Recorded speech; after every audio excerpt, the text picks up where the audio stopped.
In the spring of 1944, German intelligence officers in Berlin crowded around a long table that looked more like an autopsy bench than a planning desk. Photographs were spread out like evidence. Intercepted radio logs sat in neat stacks. Reconnaissance summaries were marked with red pencil and cigarette ash. But they weren't tracing supply dumps or counting ships in British ports. They weren't even obsessing over the usual Allied question: where are the divisions? They were tracking one man. His name was George S. Patton, and for months the German High Command had poured more attention into his shadow than into any other Allied commander in Europe. Not Eisenhower, the calm organizer who held the alliance together. Not Montgomery, the methodical British icon whose caution the Germans believed they understood. Patton was different. He was a variable that ruined calculations. And to the men who had built their whole war on speed, shock, and decisive movement, Patton felt like the enemy learning their language and speaking it back at them with a sharper accent. Field Marshal Gerd von Rundstedt, senior commander in the West, kept Patton's name close. Reports that even hinted at Patton's location were stamped as urgent. Rundstedt had faced opponents across a career of fighting, and he understood that most commanders could be read, predicted, boxed in by their own habits. But Patton didn't seem to have habits so much as instincts. The Germans first got a clear taste of him in the month of November 1942 during Operation Torch, the Allied invasion of North Africa. Patton commanded the Western Task Force and brought tens of thousands of American troops ashore on the Moroccan coast.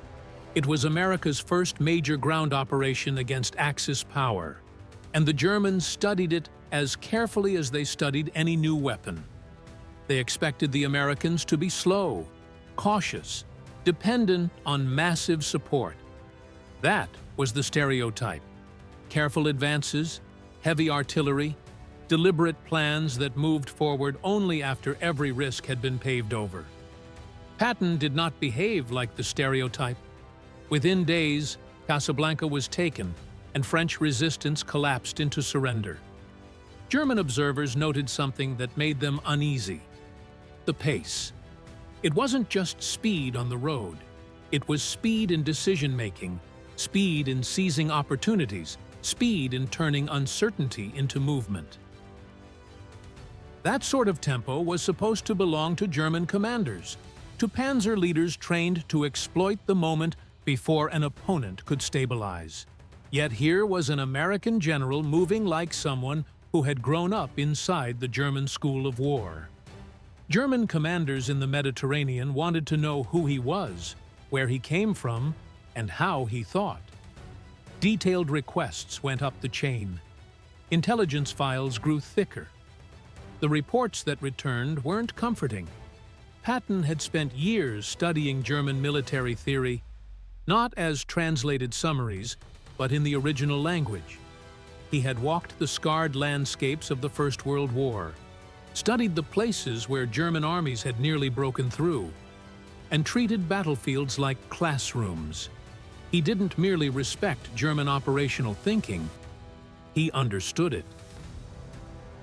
He understood what it valued: initiative, speed, penetration, and the ruthless exploitation of weakness. To German officers, that combination in an enemy wasn't just dangerous, it was insulting. It was as if the other side had taken their own doctrine and turned it into a mirror. Then came the month of February 1943 and the disaster at Kasserine Pass. German forces under Erwin Rommel struck hard in Tunisia, smashing through American lines and sending inexperienced units backward in chaos. It was the worst defeat American ground forces would suffer in the war, and German intelligence watched with clinical curiosity. This was the moment to learn what kind of army the Americans really were. Would they retreat into caution? Would they crumble? Would they replace commanders and spend months rebuilding?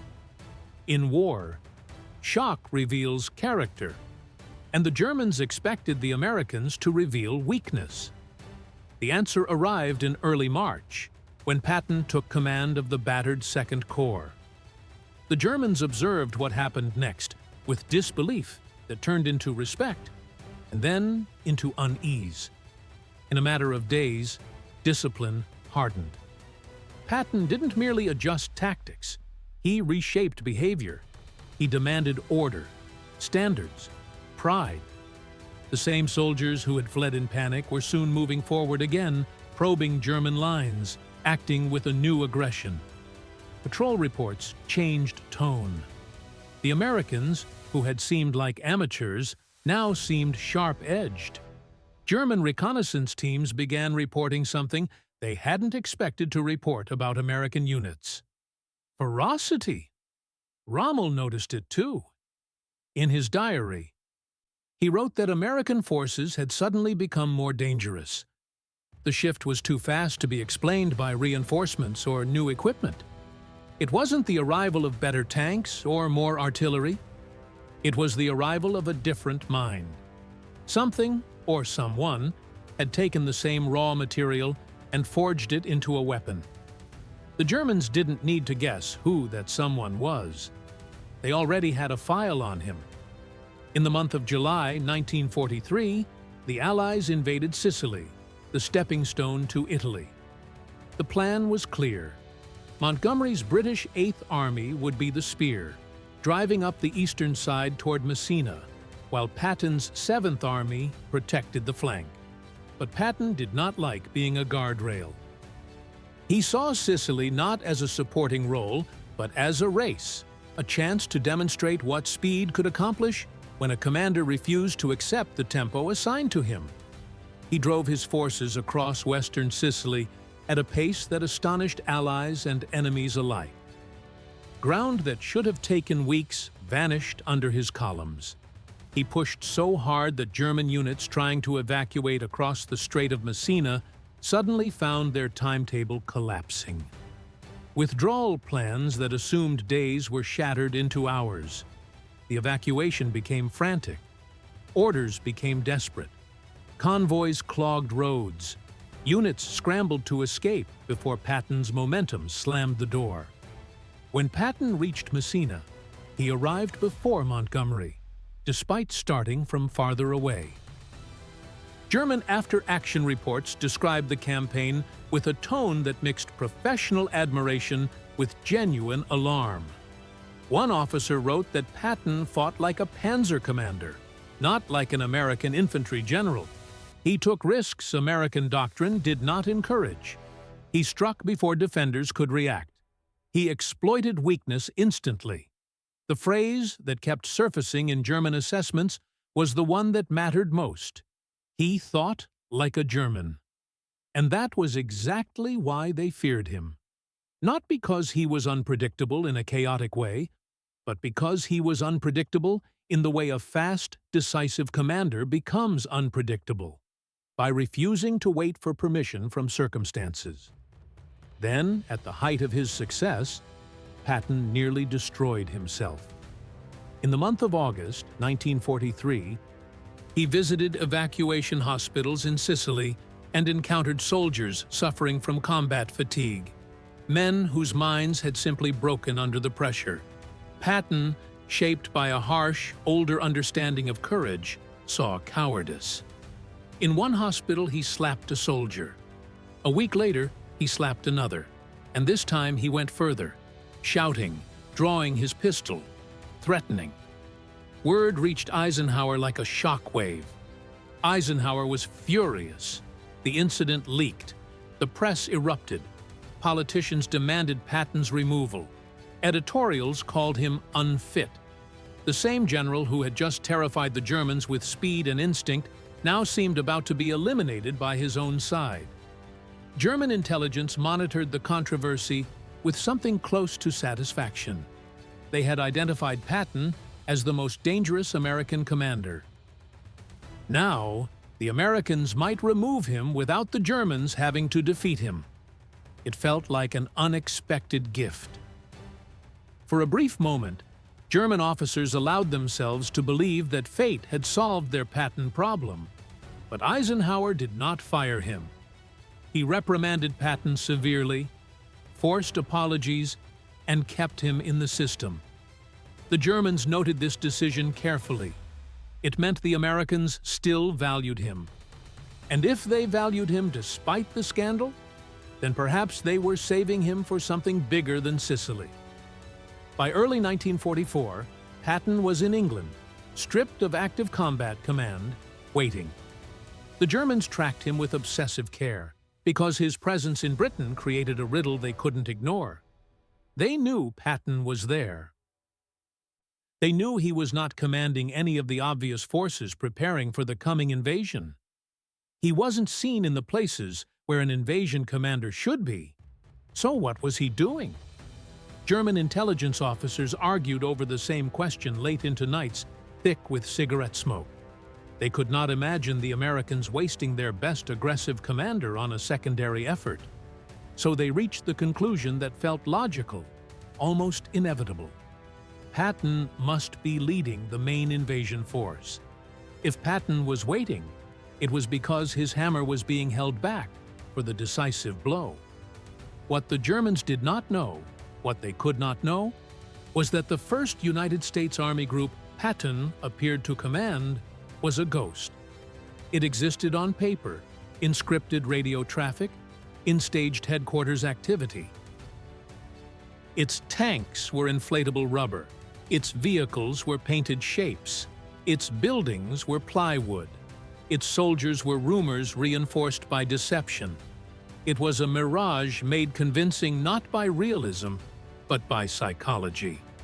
Because the Germans didn't just fear Patton, they trusted their fear. They believed deeply that wherever Patton was, the main attack would follow. The German High Command became convinced the invasion would come at the Pas de Calais, the shortest crossing of the Channel.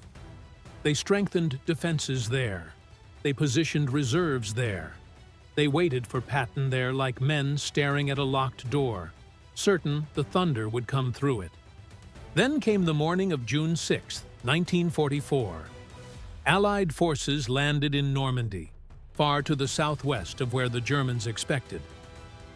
The invasion Hitler had feared for years was finally real. Yet even as the beaches burned and the sky filled with aircraft, the German command hesitated. Was this the real invasion? Or was it the opening act? The diversion meant to draw defenses away before Patton struck at Calais with the true main force? Rundstedt wanted to release panzer reserves immediately to smash the Allied beachhead while it was still fragile. This was the moment when speed mattered, when a prompt counterstrike could potentially drive the invaders back into the sea. But the order never came. Hitler and his inner circle clung to the belief that Normandy might be a feint. The real blow, led by Patton, could come at any moment at Calais. And so, for critical weeks, armored divisions sat near the Calais region, waiting for a battle that never arrived. Divisions that could have turned Normandy into a catastrophe for the Allies remained frozen by indecision, not because the Germans lacked courage, but because they lacked confidence that Normandy was the main event. Patton, without firing a shot, had pinned German strength in place through the sheer force of his reputation. Weeks passed. The Normandy battle grew into a grinding struggle. German commanders watched the front with a mixture of anger and dread, still waiting for Patton to appear with the real invasion. The deception held longer than many would have believed possible, because it was built on something stronger than fake tanks. It was built on German certainty about Patton. Then, on the first day of August, 1944, Patton finally received a combat command. He took control of the Third Army. The Germans had been waiting for him, and now he was in the fight for real. They would soon learn that their fear had not been exaggerated. In the opening weeks, Third Army moved with a velocity that shocked everyone. Patton's divisions surged through Brittany. then swung east toward the heart of France. German units that had been holding defensive lines suddenly found American armor behind them, cutting supply routes, threatening command posts, collapsing plans. The front became impossible to map because it kept changing faster than headquarters could draw it. German commanders struggled to understand where the battle even was. Communications broke down. Orders contradicted each other because the situation changed between the moment an order was written and the moment it was received. Patton didn't simply advance. He dislocated the enemy's entire sense of geography. In German headquarters, reports became increasingly desperate. The American Third Army seemed to be everywhere at once. Every time German forces tried to establish a new line, Patton was already past it. It was as if the Americans had discovered a way to move through time instead of terrain. German command structure in western France began to collapse under pressure not of superior numbers, but of superior tempo. Patton forced decisions at a rate German commanders couldn't match. And in war, the side that cannot decide fast enough begins to die. By mid-August, Patton saw an opportunity that could end the war in France in one stroke. German armies were retreating through a narrowing gap near Falaise. If Allied forces could close that gap, hundreds of thousands of German soldiers could be trapped. Patton pushed north as Canadian and Polish forces pressed south. The pocket tightened. Inside it, panic spread. Soldiers abandoned vehicles and tried to flee on foot. Officers lost control. The roads clogged with wreckage and desperation. The destruction became catastrophic. Tens of thousands were captured. Many more were killed. The equipment losses were staggering. Tanks, artillery, transport destroyed or abandoned. German survivors later compared it to Stalingrad, not because it was identical, but because it felt like a ruinous turning point. And they said something that revealed the true horror. At least at Stalingrad, there had been time to prepare. Patton gave them no time. He turned retreat into collapse. After the war, Allied intelligence officers interrogated captured German generals and asked them the question that mattered. Which Allied commanders did you respect, and which did you fear? The answers were consistent in their logic and brutal in their clarity. Montgomery, the Germans said, was predictable, methodical, careful. He planned thoroughly, advanced when the situation was stable, and rarely gambled. That made him easier to fight because you could anticipate his next move. Bradley was competent, but cautious. He did not take major risks. German commanders believed they could read his habits and prepare defenses accordingly. But Patton was described differently. German generals used words like aggressive, dangerous, and unpredictable.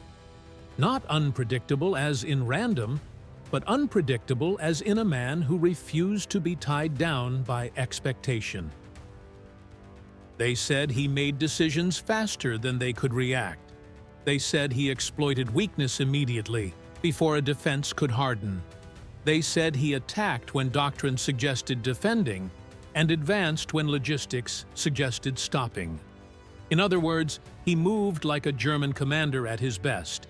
And that terrified German commanders because it meant their familiar advantage had been stolen.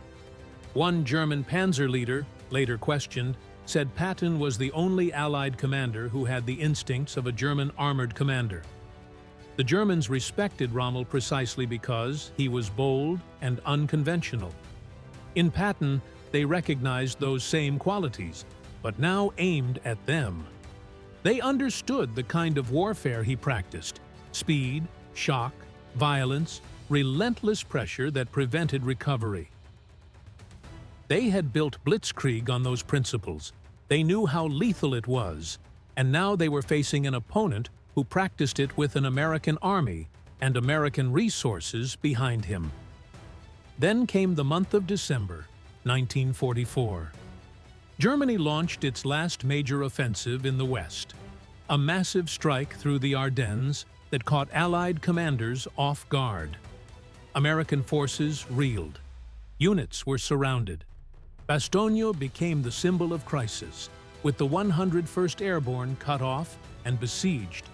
The situation was desperate enough that Eisenhower called an emergency meeting at Verdun and demanded answers.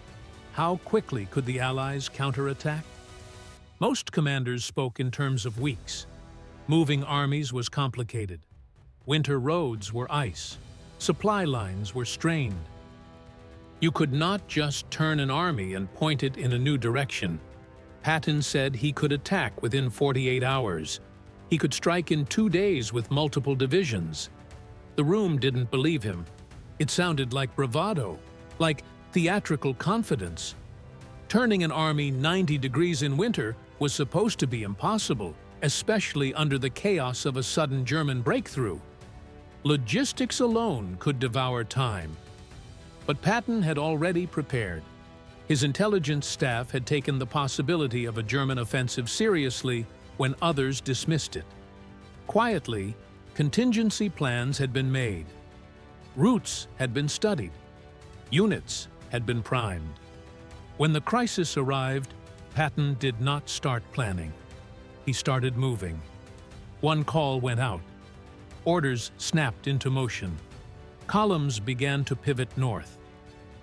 Hundreds of thousands of men and vast numbers of vehicles rolled across icy roads in a sweeping shift that stunned the Germans. They had expected delay. They had counted on time. They had assumed the Americans would need weeks before launching a serious counterattack. Instead, Patton's army was already slamming into their southern flank. The relief of Bastogne came on the day of December 26, 1944. The offensive that was meant to split Allied armies was halted.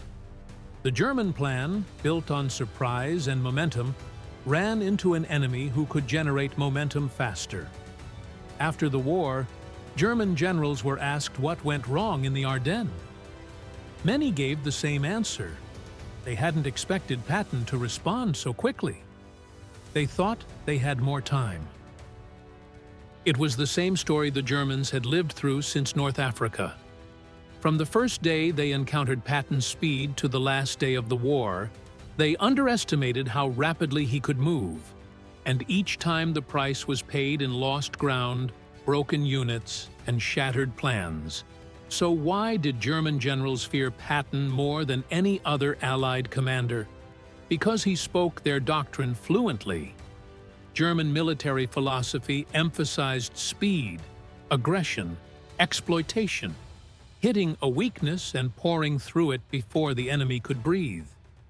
Blitzkrieg had conquered nations by turning hesitation into collapse. German commanders understood this instinctively, because it was the way they were trained to think. Patton understood it too. He had studied their methods for decades, not as a foreign curiosity, but as a system to master. When he commanded, he fought in a way that German generals recognized as their own ideal. But there was another reason, quieter and more unsettling. German commanders could predict what most Allied generals would do because they understood the Allied system. Deliberate planning, heavy firepower, strict logistics, caution shaped by coalition warfare. They could anticipate and adapt. Patton disrupted that predictability. He broke patterns. He attacked when conventional logic expected preparation. He advanced when supply charts suggested halting. He forced problems into existence faster than the enemy could solve them. He wasn't merely faster on the road. He was faster in the mind. He understood that war was not only a contest of strength, it was a contest of decision cycles. Whoever moved faster through uncertainty, whoever decided and acted before the other side could even understand the situation, gained control. Field Marshal von Rundstedt, the man who had commanded German forces on the day of the Normandy invasion and had watched the Western Front collapse under Allied pressure, summarized Patton after the war in terms that carried the weight of reluctant respect. Patton, he said, was the supreme master of mobile warfare, a brilliant practitioner of offensive tactics, and the Allied general the Germans feared the most. From the deserts of North Africa to the forests of the Ardennes, Patton earned that fear battle by battle, decision by decision, not by being perfect, but by being relentless, by making the enemy feel, again and again, the same shock the Germans had once inflicted on Europe. And in the end, perhaps the most painful truth for German commanders was this: when they finally met an opponent who fought the way they believed war should be fought, they discovered what it felt like to be on the receiving end of their own philosophy, only sharper, faster, and, in the moments that mattered most, better.